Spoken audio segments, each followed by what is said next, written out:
उत्तराखंड के चमोली जिले में प्राकृतिक आपदा के बाद हालात अब भी सामान्य नहीं हो पाए हैं।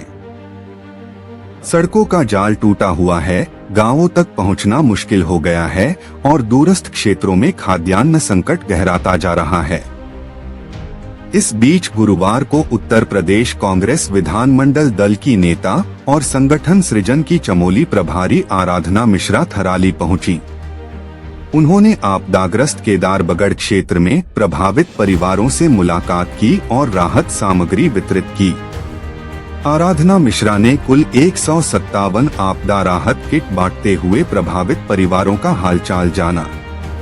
इस दौरान उन्होंने प्रदेश और केंद्र सरकार दोनों पर निशाना साधा। आराधना मिश्रा ने कहा कि इस बार की आपदा ने पूरे उत्तराखंड को झकझोर कर रख दिया है, लेकिन सरकार राहत और बचाव कार्यों में पूरी तरह से विफल साबित हुई है। उन्होंने आरोप लगाया कि न तो समय पर सहायता पहुंची और न ही प्रभावितों को पुनर्वास की कोई ठोस योजना दी गई। उन्होंने खास तौर पर केंद्र सरकार पर निशाना साधते हुए कहा कि केवल 1200 करोड़ रुपए का राहत पैकेज इस पहाड़ी राज्य के लिए ऊंट के मुंह में जीरे के समान है। जिस स्तर का नुकसान हुआ है उसकी भरपाई इतनी मामूली राशि से संभव ही नहीं है। आराधना मिश्रा ने कहा कि सड़कें पूरी तरह क्षतिग्रस्त हो चुकी हैं, कई पैदल रास्ते टूट गए हैं और दूरस्थ गांवों में लोग खाद्यान्न के संकट से जूझ रहे हैं। ऐसे हालात में राज्य के आपदाग्रस्त परिवारों को तत्काल और बड़े पैमाने पर मदद की जरूरत है।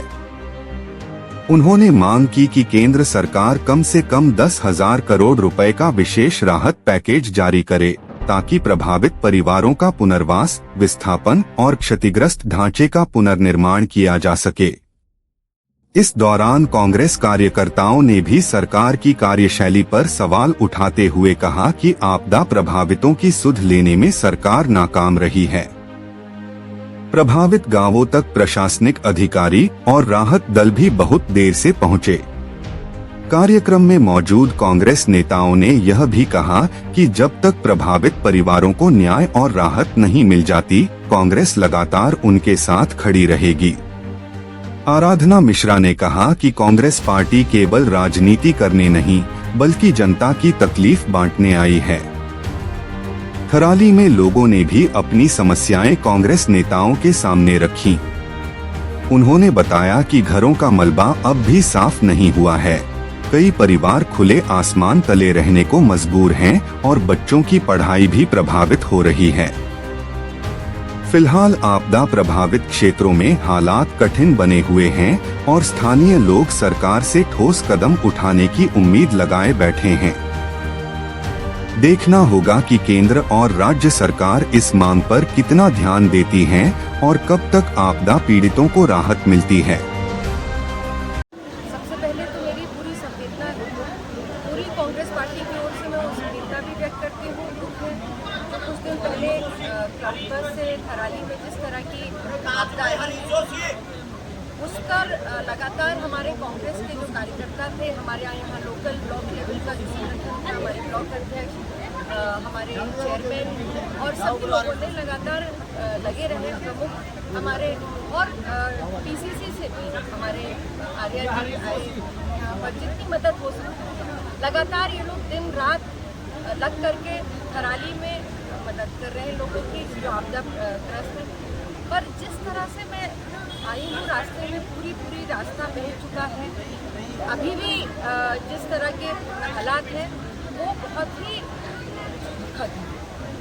मुझे आज मैं अखिल भारतीय कांग्रेस कमेटी की तरफ से मैंने यहाँ पे लगभग 157 परिवार हैं जो कि सूची हमें प्रशासन से मिली है। उन सभी लोगों को आज हमने बुलाया है और AICC की तरफ से आदरणीय खड़गे जी की तरफ से, आदरणीय राहुल जी की तरफ से, सोनिया जी की तरफ से, प्रियंका जी की तरफ से और KC वेणुगोपाल जी की तरफ से आज यहाँ पर राहत सामग्री का वितरण हम लोग कर रहे हैं।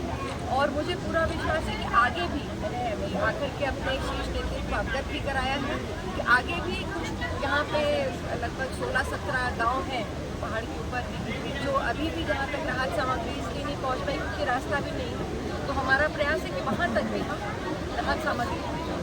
पर जो सबसे दुख की बात है कि इतनी बड़ी त्रासदी के बाद मैंने यहाँ पे जो पीड़ित लोग हैं, मैंने उनसे बात की। ज़्यादातर महिलाएं हैं, बच्चे हैं। कोई भी राहत सहायता अभी सरकार की तरफ से या प्रशासन की तरफ से इनको नहीं दी गई है। ये इससे ज़्यादा दुखद और कुछ नहीं हो सकता है।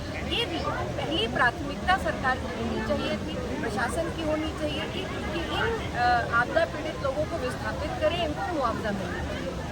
पर अभी तक मेरी जानकारी के हिसाब से कोई भी यहाँ पर इन लोगों को राहत नहीं मिली है, ना ही आर्थिक और ना ही किसी सामग्री की। यहाँ के लोकल सिटिंग विधायक वो इतने दिनों के बाद कल पहली बार थराली में, जबकि लगातार कांग्रेस के कार्यकर्ता यहाँ दिन रात वहाँ लोगों की मदद कर रहे हैं, सेवा कर रहे हैं। क्या केवल चुनाव के समय ही आना राजनीति, और आए भी तो बिना किसी राहत को लेकर के? उनकी तो डबल इंजन की सरकार प्रदेश में भी है, केंद्र में भी है, उनको कुछ न कुछ राहत लेकर के आना चाहिए। ये एक जनप्रतिनिधि की जिम्मेदारी भी है और प्राथमिकता होनी चाहिए, पर ऐसा नहीं हुआ। मुख्यमंत्री जी भी आए, उसके बाद भी लोगों को उम्मीद थी कि शायद कुछ मदद मिलेगी, पर अभी तक कोई मदद नहीं मिली। मैं विश्वास दिलाना चाहती हूँ और मैं आज मांग करना चाहती हूँ कि इन विषम परिस्थिति में जो पूरा आज फ्रेश लैंडस्लाइड हुई प्रयाग में, तो इस प्रदेश उत्तराखंड प्रदेश को दैवीय आपदा पीड़ित प्रदेश घोषित कर देना चाहिए। और जो 1200 करोड़ की राशि माननीय प्रधानमंत्री जी ने दी है वो अपर्याप्त है। यहाँ पर कम से कम 10,000 करोड़ रुपए की राशि प्रथम चरण में देनी चाहिए, ताकि कम से कम राहत कार्य और जो यहाँ पे क्षति हुई है उसके लिए